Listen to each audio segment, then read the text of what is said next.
Framsóknarflokkur og Sjálfstæðisflokkur eru nánast með speglun þegar ályktanir flokkanna eru bornar saman varðandi Evrópusambandið.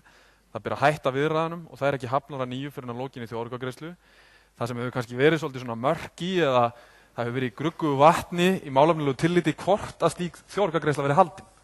Af því að það hefur enginn einhvern veginn sagt við ætlum að halda hana ef við verðum í ríkisstjórn 1. febrúar 2014 eða eitthvað slíkt.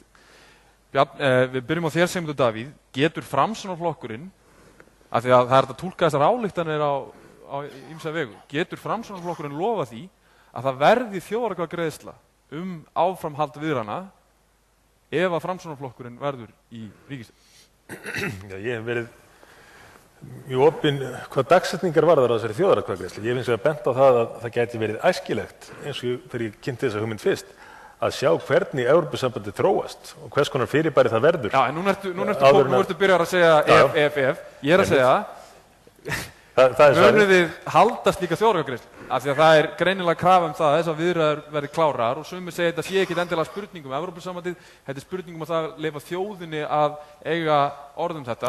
Ef að menn vilja klára viðræðurnar og sjá hvað kemur út úr þeim, þannig að þetta snýst það. Þannig að ég spyr aftur og þú svarar. Ég hef alltaf gert ráð fyrir að segja atkvæðagreiðsla færi fram, þú hefur spurt með þess áður og fleiri hafa gert það. Það er ekkit nýtt í því, en þetta er ekki eins og í þessari könnuningar, þá er þetta ekki efst í forgangsröðinni. Við þurfum að taka á öðrum málum til þess að geta tekið.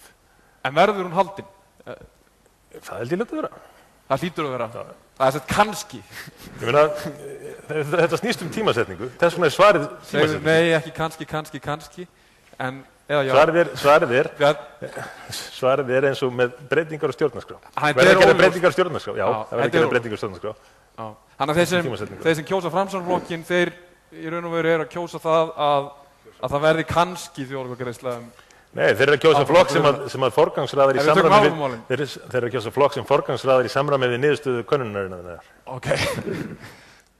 Bjarni. Já, við höfum þessa stefnu sem þú raktir að halda viðræðunum semst ekki áfram eftir kosningar eins og ekkert hafi í skorist, heldur að stöðva þær. Það mun þurfa að eiga sér samtal við Evrópusambandið um það hvernig það verður þá búið málið.